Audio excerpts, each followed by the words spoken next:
Hello, Mustangs. My name is Nathan Hefner from the RHS Stampede, and today I'm accompanied by an explorer named Ben Watson. Recently, this summer, he went to the most dangerous part of Alaska, northern Alaska. Let's get to it.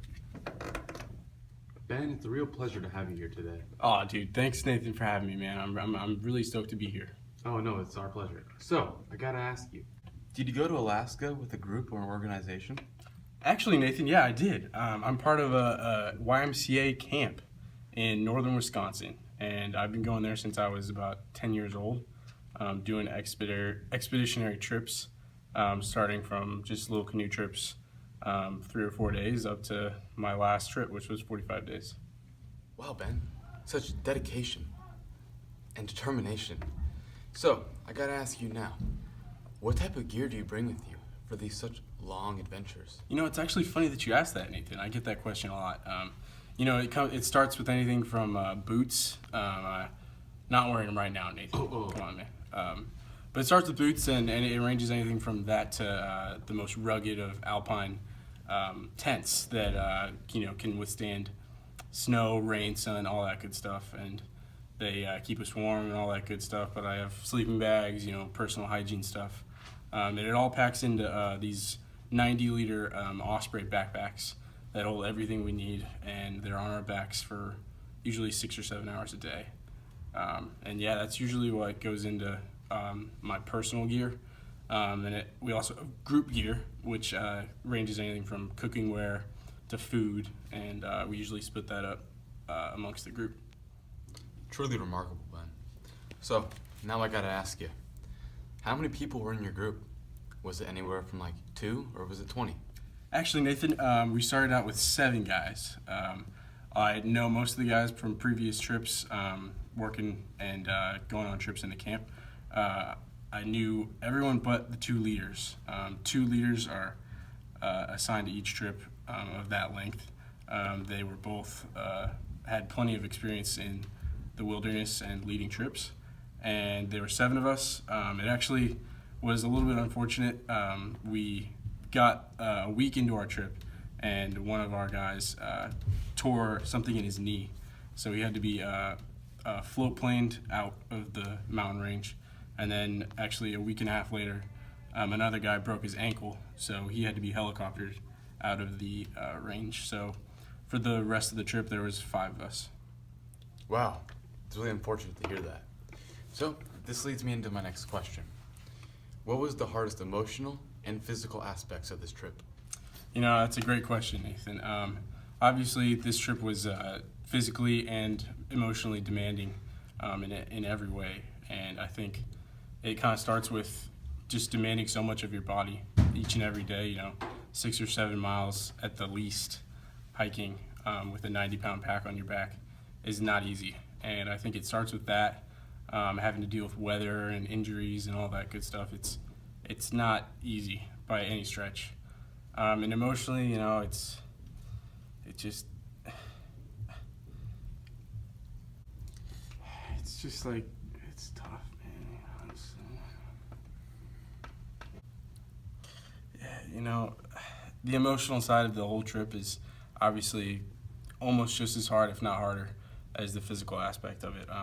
I think being prepared for that kind of length away from home, away from family and friends and loved ones, I think it's not something you can prepare for, and it's hard. It's not easy, and I think it was something that I had to do to find solace in the guys that I was with. I really got very close with them, and I've built friendships and relationships that will last a lifetime with those guys, and I think that's really what got me through the emotional hardships of that trip. Ben, I just can't even imagine what you had to go through. Now to Cody outside. Hey guys, Cody Stewart here. We're gonna take some wilderness questions from passing bystanders. Sir, you come here. How's it going, sir? What's your name? Zane Watson. Say it a little. Zane Watson. All right, Zane. So we have Ben Watson here, taking a very excruciating trip, 45-day trip to Alaska, and we're wondering if you had any questions or tips for him. Would you happen to have any? A couple. Yeah, a couple. Yeah. A couple. What are they? Whoa. What are they? Well, what kind of wilderness did you experience out there? Would it What? Any of these? be any of these? Berries? Berries? There? You know, that's actually a great question, Zane. We did experience a lot of plants and wildlife, but I think the most important and fun part about interacting with that wildlife was eating berries. You know, you could literally just scoop your hand as you were walking and pick up like a handful of blueberries once we were a good portion of the way through the trip. And they were delicious, fresh, and a great snack throughout the day. So, Zane, he did inform me there was plenty of berries on his trip. Well, that's just spectacular. Do you have any other further questions you'd like to ask Ben Watson? How often do you use the restroom while on these expeditions? Very, very, very valid. How often did you use the restroom? Well, you know, that's a great question, Zane.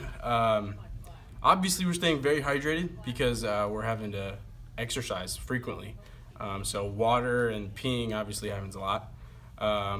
The dehydrated food that we are supplied with usually goes right through you. So there's a lot of unpleasant poops and not fun trips to the bathroom. And obviously, there is no bathroom. You're squatting in nature's beautiful land. So that's it. Zane, there was a lot of pooping involved. So I hope that Peeing as well? he did inform me there was peeing. Yes. That's spectacular. Very. So thank you so much. Thank you so much for coming on the show, Zane. We loved having you, and we're gonna cut back to Nathan. Oh, thank you, Cody. It was a pleasure having you on the show. So, for my final question, Ben, who in your family inspired you to go on these explorations? You know, that's a wonderful question, Nathan. And it comes straight from the heart.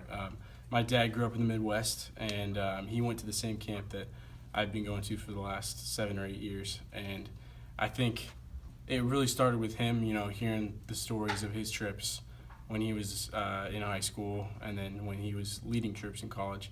I think that's really where my exploration, that explorative side of myself really comes from.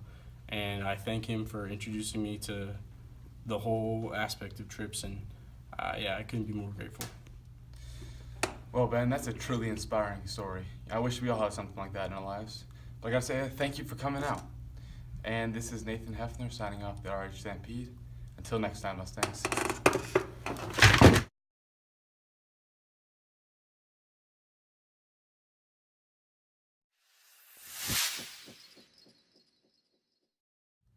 Ben, I just couldn't imagine what it would take to do that. You know, that's a great question, Nathan. Honestly,